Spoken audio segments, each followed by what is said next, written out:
Hello, everyone, and welcome back to another review. This time it's going to be Terminator Dark Fate.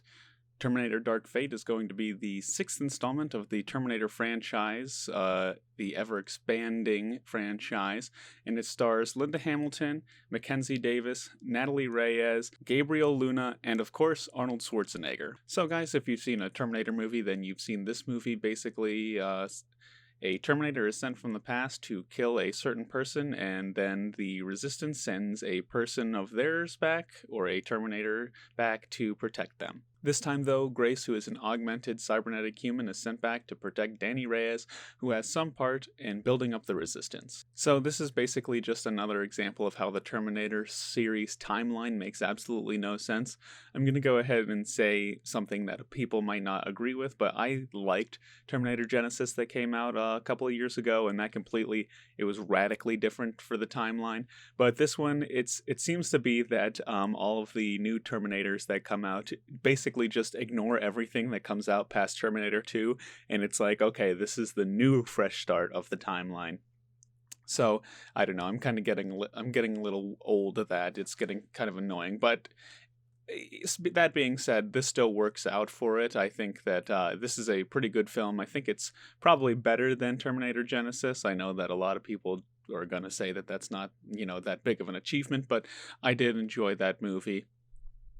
It was great seeing Linda Hamilton back as Sarah Connor. I really enjoyed her in both the first Terminator and Terminator 2 T2. She was really good in that movie, and she performs just as well in this movie.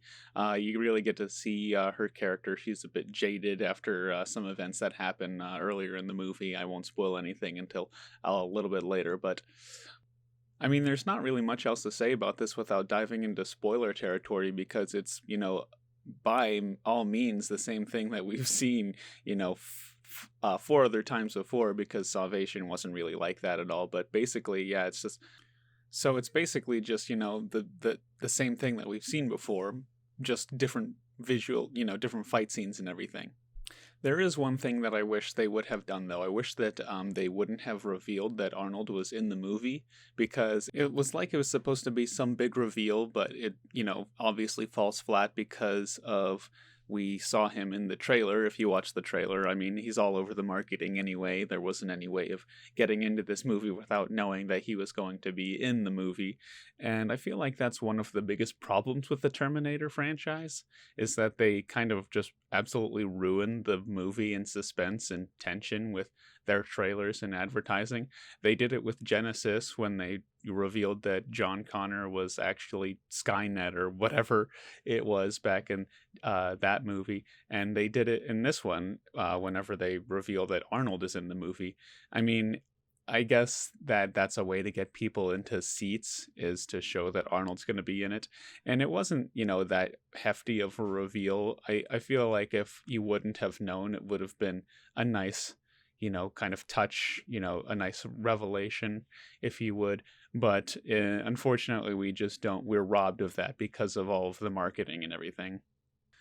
All of the action scenes and everything were pretty good. I thought it was really interesting what they did with the new Terminator being able to separate itself into two pieces, into two different Terminators. They used that pretty well. That's kind of why they recruited Arnold, is because they couldn't fight against the Terminator with just Grace, her augmentation.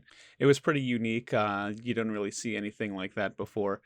But that reminds me of something that happens earlier in the film. Basically, because Grace is an augmented human with, cybernetic parts, she has to take this cocktail of medicine in order to function, because her reasoning is, if you don't kill a Terminator, in a quick burst, then you're already dead. So that's how they, programmed whatever insides she has to work. So after she fights a Terminator, she has to take these shots, and they kind of build it up as this reason that this huge tension point, and it only really has consequence once in the film, and even then hardly at all. Basically, in the final set piece, she is starting to collapse and slow down because she doesn't have this medicine, and she just kind of they can't get into this entrance because she isn't strong enough to get in there. And then it's all saved because Arnold finds them and just drops down and gives her the medicine. It just seemed like a really kind of dumb plot point to put in there. I don't really understand why they did that. It was like to build up this tension, but they didn't utilize it at all. They just kind of threw it in there like, oh yeah, after each fight she's going to need to take these pill or this like medicine or else she could die. She just won't work. But they didn't even like bother to use it. I guess it would be boring if it took their one of the main cast members out of commission each time. So that's why they didn't do that. But I don't know. It was just confusing and didn't make any sense to me. But yeah, I guess I'll get into spoilers now. So if you don't want to get spoiled for the movie, you can jump to this part right here and find out my rating of the movie. So here we go. So we find out in the beginning of the film that the Terminator that Arnold is a Terminator that was sent by Skynet. Apparently, they sent a bunch of them whenever they sent in T2, the T2 timeline. I'll reference it as this. They sent a bunch of Terminators back on the T2 timeline to go kill John Connor and everything. Even after they stopped Skynet, they blew Skynet up and destroyed it, prevented Judgment Day in the second film. Sarah Connor and John Connor, dispatched them after however long. But one of them they managed not to find, and it goes up and it manages to kill John. So basically, what happens is the rest of her life is she goes and finds these when these Terminators are going to drop. She gets these random texts of locations and times of when these Terminators are going to drop, and she goes out and kills them, and basically that's her entire purpose of the film, and that's how she meets up with our first group with Grace and Danny. She gets a text from them, and she goes and dispatches them, and we find out that that's being sent from Arnold because after he killed John, that he had no purpose in life, so he just kind of wandered around and he managed to settle down with a family, and he raises a family for 22 years as a Terminator. And I thought that was pretty interesting. It's something that we haven't seen before. It really kind of made you think about what a Terminator would do after its purpose is fulfilled. It just kind of wanders around and does its own thing. He grew a conscience of a human conscience, if you would. So you know, he grew as a machine, and I thought that was pretty interesting. He was also the funniest part of the movie. He had a lot of great, excuse me, he had a lot of great comedic moments in the film, on top of being, a Terminator badass as usual. And that was an interesting dynamic anyway, between Sarah Connor and Carl is Arnold Schwarzenegger's character's name. That was given to him by his family, I guess. So it's an interesting dynamic between the two of them because Sarah Connor is, understandably pissed off that Carl murdered her son, and he is trying to, he's trying to redeem himself from that. He's trying to come back and, make it right. There's no way he can make it right, but he's trying to, help out Sarah as much as he can. And I thought that was a great dynamic that they had. It's something that we hadn't seen before, and I really liked it.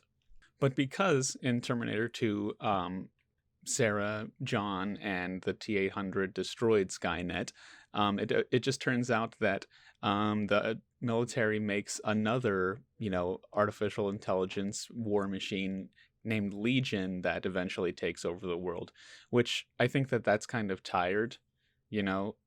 I would have been fine with it just being Skynet, making its way back somehow.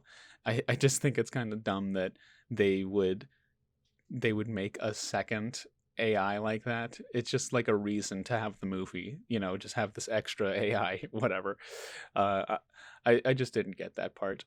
But because of that, you think that the Terminators would have a different look to them, but they all look exactly like, the other Terminators. So I guess there's only so many ways that you can make a Terminator, an endoskeleton.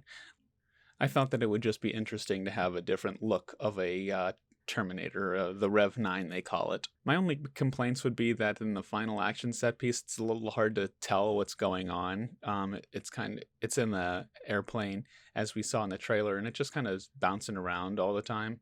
I don't know, it was a little hard for me to follow. But other than that, guys, I really like the movie. I thought that it's probably, the best installment of a Terminator franchise since T2. I know that's not like the biggest accomplishment in a lot of people's eyes, but I thought that it was better than Genesis, and as I said, I liked that movie a lot. At least when it came out. I rewatched it recently, and I thought it was still okay, but yeah, I think that it's really good. I'm gonna give Terminator Dark Fate a 3.5 out of 5. But anyway, guys, that's going to be the video for today. Thank you for watching. I look forward to more movie reviews from me very soon. And as always, thanks for stopping by.